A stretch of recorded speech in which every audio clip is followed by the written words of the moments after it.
You guys raised a woman $800,000 after she took the life of her kids? With an exercise ban that her and her attorney admitted she did. But y'all say y'all understand her? Because we cannot hold women accountable. Many of us see ourselves in Lindsay.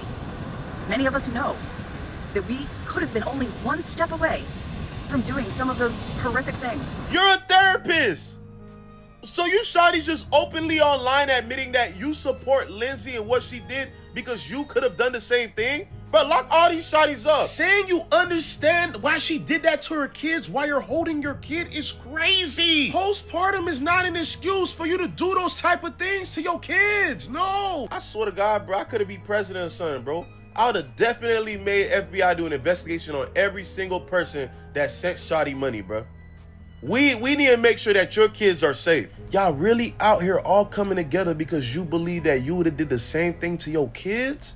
Y'all need to be in jail. That's facts. A lot of these women, like now that we can go on the internet and see all of these women not only supporting but advocating, this woman, this murderer of her 3 children, raised $1 million. Well, about to be $1 million. Might as well say it's $1 million. Right now it's what, like $838,662. That much money for a woman that killed her kids. The husband says she did it. She says that she did it. Her own lawyer says that she did it. Lindsay's mother says that everybody says that she did it. And women are saying, but nah, postpartum. Postpartum is no, man. No, because there is nothing at all that men can turn and point to and be like, well, we did it. I did it because it is. Can you imagine if a man said that? If he essayed a woman, he was like, well, you know, I was just so aroused. I couldn't help myself. I was in so much of a sex slump. I haven't had sex in 2 years and I just couldn't help myself. Can you imagine if a man tried to use that as a defense? Can you imagine? Like, seriously. It's ridiculous, man. I'm a forensic scientist and a former CSI. Did I just hear that correctly? Come on, Press. The Commonwealth just rested. They have finished their case against Lindsay Clancy, and they have done so without calling anybody to testify to the fact that she was not in psychosis at the time that she killed her children. And it's not because they didn't have those experts. They do have experts who examined Lindsay, psychologists and psychiatrists who spoke to Lindsay, who are experts in this field. And they were disclosed witnesses by the prosecution, yet the prosecution decided not to call them. In this case, as always, the state bears the burden of proving their charges beyond a reasonable doubt. But in this case, Lindsay has claimed an affirmative defense, which means it's not enough for the state to just prove beyond a reasonable doubt that Lindsay Clancy killed her children, which I would argue they absolutely have done. They also have to prove beyond a reasonable doubt that she is criminally responsible for doing so, which means they have to prove that she was in her right mind. And the defense is going to put their entire effort in their case in chief into proving that Lindsay was not criminally responsible because she was in psychosis. I suspect what the prosecution is choosing to do in this case is allow for the defense to present their entire case,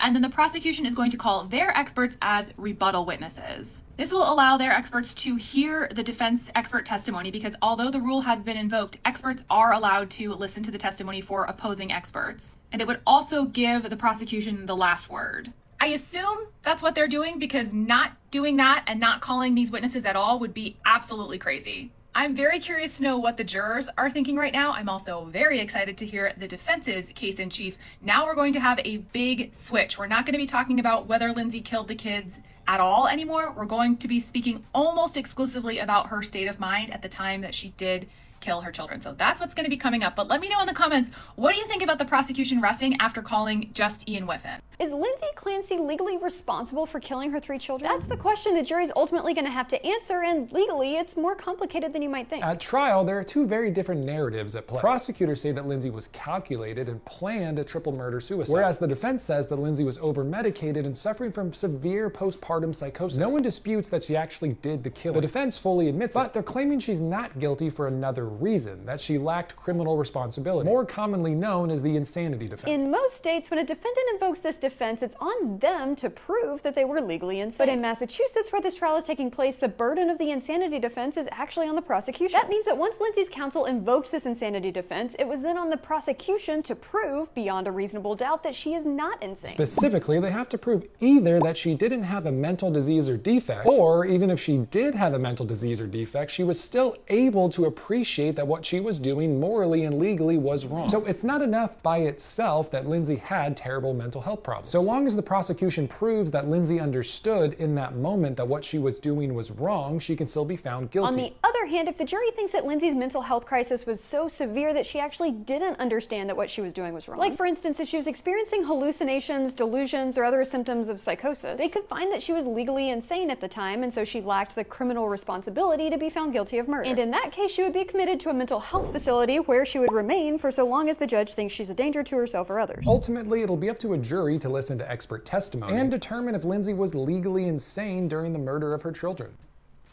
This woman was not insane. She understood. Hold on, wait. Because I'm saying it as if it's fact. In my opinion, let me start off by saying that. In my opinion, she knew exactly what she was doing. She knew that what she was doing was wrong. She knew it was wrong. There's no other way that you can spin this, in my opinion. But we'll see. Here is my top 5 list of people that I think killed the children in the Lindsay Clancy case over Patrick Clancy. All right, let's hear it. So I would say that these people were more likely to kill the children than Patrick. The aliens that live in the ocean. The aliens live in the ocean. Now, we know the government told us they exist, right? The government came out a couple years ago and said that aliens live in the ocean and Massachusetts borders the ocean. I don't think that's a coincidence. I don't think that's a coincidence. This could have been an invasion of the body snatcher situation. I think that that's very likely and very possible. So, number 1, the aliens live in the ocean. Not a coincidence. Whoever this woman saw on that plane, whatever that was, she was scared of it. Okay, she was very scared of it. If y'all don't know who that is, that's the woman who had that freak out on the plane. She was like, that person back there is not real. Never figured out what she was talking about. She even had to go on like some type of report network and apologize for it. But that's who she's pointing to. And to be quite honest with you, I was scared for her. So it's very, and she has the same sort of build as Lindsay. They kind of look alike a little bit. So that's suspicious to me. That's suspicious to me. So whoever this woman or whatever that woman saw on the plane could have possibly killed the children. There's more evidence than Patrick killed them. The strongest contender, I think, is Santa Claus, because we know this guy can get in and out of houses without making any sort of mess or leaving any evidence. So I don't know if the Clancys had a chimney, but if they did, he definitely needs to be investigated. Absolutely. Were there any milk and cookie crumbs? Did anybody check for cookie crumbs? I don't know. Did the police investigate that? Did they talk to him? I don't know, but they should if they haven't. Number 1 suspect. A Labubu.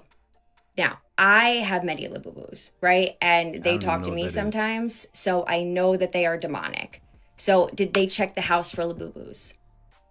Did they check to see if any of the demon dolls were in the house? They should, because if they didn't, these motherfuckers get up and talk in the middle of the night. So it is completely possible that they were whispering in Lindsay's ear to kill the kids. Then they influenced her. Now that we have all the data, I think we have a pretty good timeline of what happened the night that Lindsay Clancy killed her kids. I'm a forensic scientist and a former CSI. Let's look at the timeline and see if we can put these Patrick did it conspiracies to rest. Here is what we know happened that night. At 5:23:53, Lindsay's Apple Watch registered her heart rate for the last time. It was 57 beats per minute. At 5:24, Patrick sends the email. I'm not even going to address whether it came from his Surface or his iPhone for the purposes of this timeline because it doesn't matter. What matters is 5:29 is the absolute latest time that Patrick can leave the house because it's a 3-minute drive from their house to the CVS. And Patrick is seen arriving at the CVS at 5:32 and 32 seconds. He is literally walking in the door at that time. 5:32:32. A minute later, at 5:33:34, Lindsay starts climbing the stairs in her house. That climb is registered on her iPhone, not her Apple Watch. At about that same time, at 5:33, Patrick calls Lindsay. She does not answer. At 5:34, Lindsay calls Patrick back. So presumably based on the stair climb, this phone call where Lindsay called Patrick back happened on the main level of their house. At 5:38, she finished climbing the stairs. So presumably this... So I didn't know this. So at 5, I didn't know that they had him at the CVS. So he was at the CVS at 5:32. And then he calls her at 5:33, a minute later, and then she doesn't answer. So 2 minutes later, she calls this man back, and people are still saying that he did it. Let me back it up a little bit. At the CVS at 5:32 and 32 seconds. He is literally walking in the door at that time. 5:32:32. A minute later, at 5:33:34, Lindsay starts climbing the stairs in her house. That climb is registered on her iPhone, not her Apple Watch. At about that same time, at 5:33, Patrick calls Lindsay. She does not answer. At 5:34, Lindsay calls Patrick back. So presumably based on the stair climb, this phone call where Lindsay called Patrick back happened on the main level of their house. At 5:38, she finished climbing the stairs. So presumably this is when she climbed from the main level to the second level where her bedroom was. 5:42 p.m. is the absolute latest time that Patrick could have left the CVS and made it to the 3V restaurant where he was seen on camera at 5:54 p.m. walking in the door to pick up the takeout. He's there for a couple of minutes. It's about a 13-minute drive home. He gets home, he looks around the house. Eventually he finds Lindsay in the backyard, and at 6:09 p.m. he calls 911. It doesn't matter where he was when he sent the email. At 5:32:32, he arrived at the CVS. We can see him on the video. At 5:33:34, a minute later, Lindsay is climbing the stairs in her house. So, will we be able to be done with the conspiracy theories in this case? I'm gonna guess no. But this incredibly tight timeline is the reason why no reasonable person, no reasonable attorney, or no reasonable law enforcement officer suspects that Patrick had anything to do with the death of these children. I hope seeing it all laid out like this clears things up for you. If not, let me know in the comments. It is not. It's not going to clear it up because so many people that believe that she's innocent. Let's just be honest. We know it's a whole bunch of women, delusional women, who think that she is innocent. That it doesn't matter because their feelings are already invested into it. You can give them hard case facts which this young lady just did with the timeline, and they will still say that he did it. Or they'll say, well, fine, he didn't do it, but it's still his fault because he neglected her. Or they'll make up some stupid story in order for her not to accept accountability. It doesn't even matter, lady, but thank you for giving us the timeline. Again, after following up with Lindsay Clancy case trial going on right now, the prosecution has officially rested. Now we are hearing from the defense. And quite frankly, what really stood out to me was Patrick Clancy's mother herself testifying and stating that Lindsay very much indeed crying for help every which way. She was trying to be seen. She was seeking help. They even referred her to a women and infants care home or something like that. I believe that's what they said. And she was turned away because of the overdosage of medicine that she was taking and given at the time. And on top of that, very much visible to everybody who was around her, family, doctors, or whatever, that she was deteriorating in the most highest capacity due to postpartum and mental illness, who really try to say that she sat up here and actively planned out to not only kill her kids and then try to kill herself is a very big stretch that, again, is a hill I will die on. Point blank, period. I am actively standing with this woman. I pray for the best for this woman, and I hope that she gets the help that she needs. This is exactly what I was talking about. She is the type of just low IQ woman who would believe this. She is saying that she is standing with with this murderer. Let me ask y'all something who believe that she's innocent. Why didn't she kill the husband too? If she was going to kill everybody, why didn't she kill the husband? To me, it would make more sense that she would kill the husband and then kill the kids and then herself. That would make more sense. So she decided just to I'm gonna let if she's so out of her mind, why didn't she take out everybody? Why didn't she take out everybody? Why didn't she wait until, or why did she wait until he left in order to kill their kids? Why didn't she wait until he got back with the takeout and then kill him too? Or kill him first and then off everybody else? Why only do the kids? She can differentiate the two. If you're, to me, I would be a little bit more lenient and a little bit more understanding if she killed everybody, but she didn't, because she knew that husband was not going to let her do that he was going to stop her. So she waited until he left. That's when she did it. And then if you really just want to kill yourself, why not kill yourself? Why? The thing I don't understand is, why take out the children? The innocent people. I can understand her saying, you know what, I was looking for help from my husband and he wasn't helping me, so I took him out because he was supposed to be protecting me and providing for me as a husband. That's why I took him out. But the kids too, if you're so depressed, just take you out. Just take you out. But so many women are like, well, no, she couldn't have done it because women can never taking accountability. And this is why America is how it is right now. We can't even take accountability for simple things. She did it. I'm a forensic scientist and a former CSI. This is probably the most outrageous question you will ever hear asked in a courtroom ever. For the record, this is Sue Clancy. She is Lindsay Clancy's ex-mother-in-law. She is the grandmother of the 3 deceased children in this case. Now, are you an active member in the Catholic Church? Yes. So you're aware that murder is considered a mortal sin? Counsel, can I see you over here?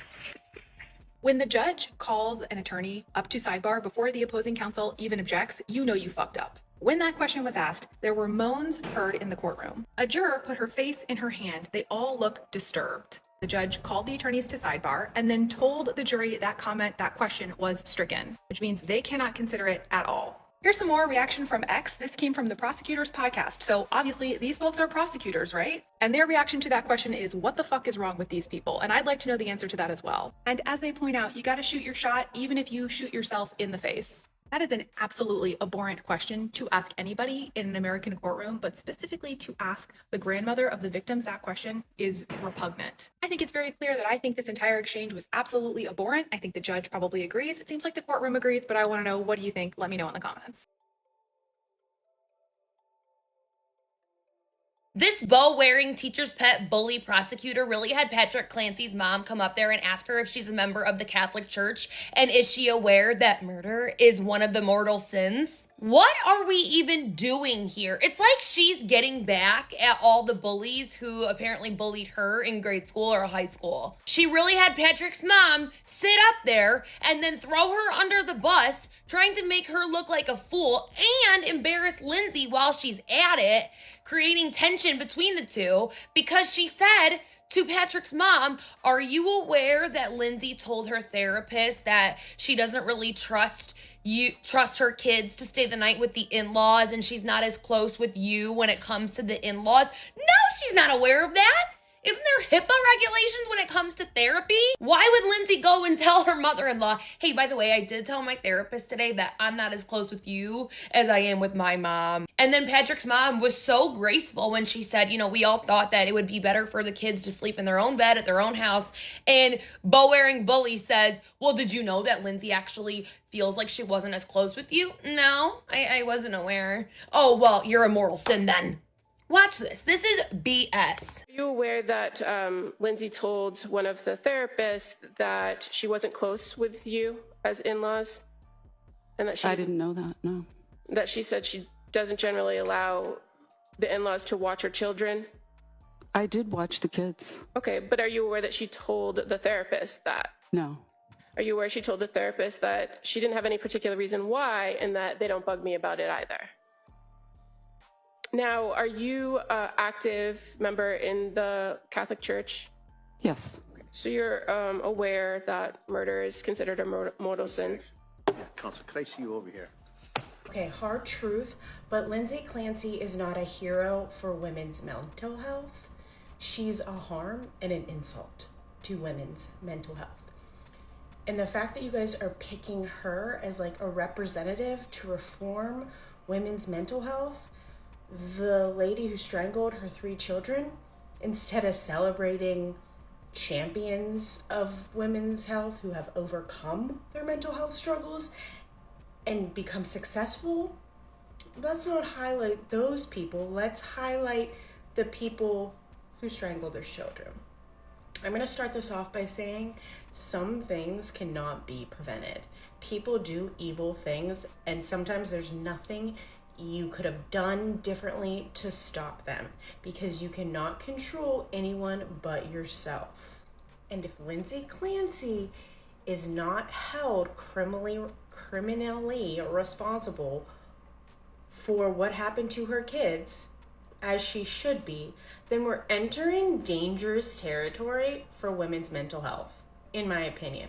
Because now, to ensure this doesn't happen again and that a woman doesn't snap and do this to her children, it's now going to become easier for other people, especially men, spouses, husbands, to commit their wives, their postpartum wives, because they suspect they might be in psychosis. But listen. First of all, a lot of these women need to be admitted, because y'all are simply batshit crazy. Just this case, every time I try to give women the benefit of the doubt, I'm like, women aren't that bad. Maybe I was giving them a hard time. Maybe whatever it is, I need to just go out here, touch grass, and just look around, and then I get a fresh new whiff of women. I'm like, what? All these women aren't that crazy. Like, the world isn't as bad as I think it is. And then this happens. And then that y'all are crazy. There are so many women that should not have their children. There are so many children that should be with their father. But because of money at the end of the day to be dispersed between the states and the court system, it's all what do you want to call it? It's all I can't think of the name. I want to say Ponzi scheme, but that's not really what I mean. I'm just going to say it anyway. It's all a Ponzi scheme. Okay? It's all a rouge, if you will. These men should have their children. We keep seeing over and over again that so many women are not fit to solely raise children by themselves. Every study shows that.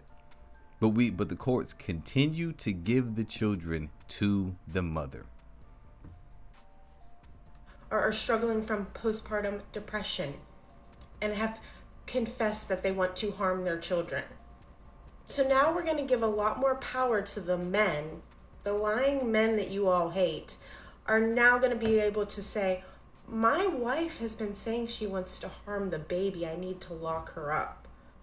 That sounds like a real easy way to get rid of your wife. That's a good point. I didn't even think about that. How so many men can say that my wife is crazy. And then because of this trial, this actually might be the first domino to fall in a series of men using this to their advantage. Because if there's one thing I know about men, we are great at adapting. We are fantastic at adapting. So many men, I guarantee some men are going to start using this. Guarantee it. Especially if women have already said that, like, especially if they already have some type of paper trail of like going to therapy, of having some type of postpartum, and then she tries to leave. He's absolutely going to use this.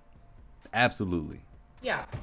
Like, now we're just gonna, and now not only like would necessarily husbands or spouses have that authority, they may give that to close family members. If you suspect a postpartum woman is in psychosis, you can institutionalize her. And there are people that will take advantage of that, okay? My own family tried to institutionalize me because they claimed I was in psychosis. My mom called the cops on me. She lied and pretended like I said I wanted to myself, which I have struggled with that in the past. So you did so you did say it. She just told on herself in the very next sentence.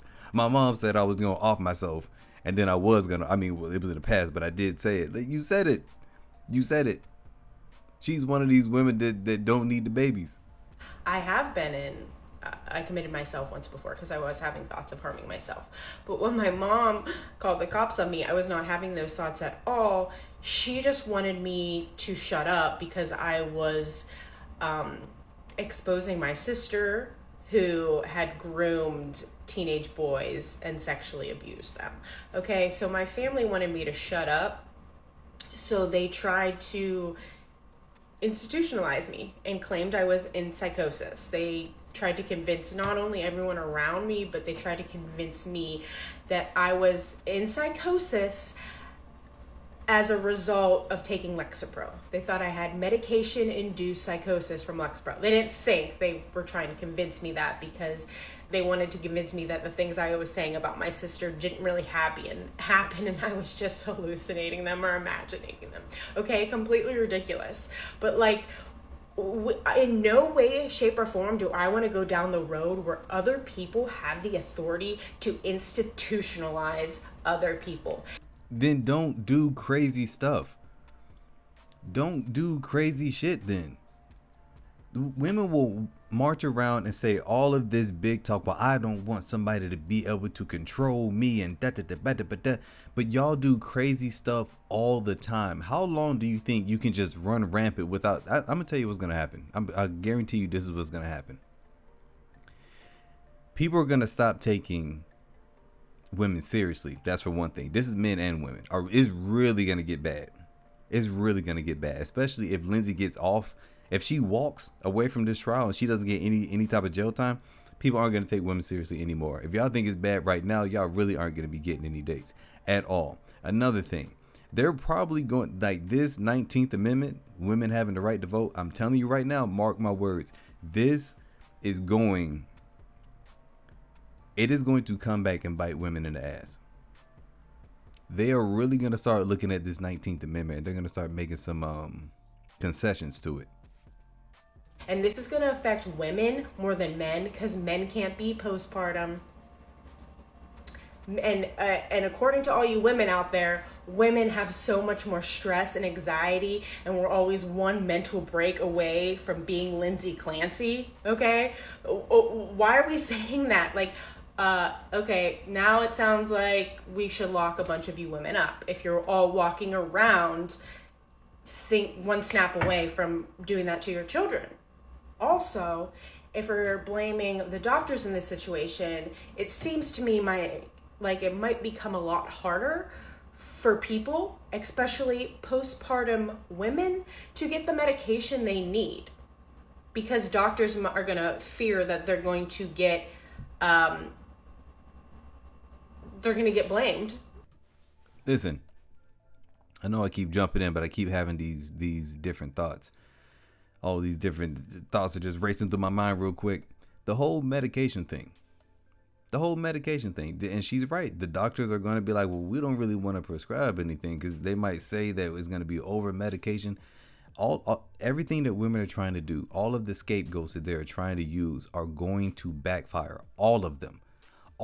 If you're going to say that postpartum is that bad, then men are going to use that. If you're going to say the over medication is bad, then doctors are going to slowly, because this case is so big, doctors are going to be like, okay, let's just pull back. So there might be somebody that actually needs that specific dosage. But because of this, a doctor may be inclined to say, you know what, I'm just going to scale this back a little bit. Because I don't want to get in trouble for any of this. Like this young lady just said, they're going to get blamed. For a woman who strangles her kids. Like, and the number of people coming in my comments like, you're so ignorant to mental health and you have no idea what you're talking about. I'm like, no, clearly you don't know what you're talking about. Because if you did, you would realize how harmful the stuff you're saying actually is to women and women's mental health. Okay? I've been in and out of therapy since I was 12 years old.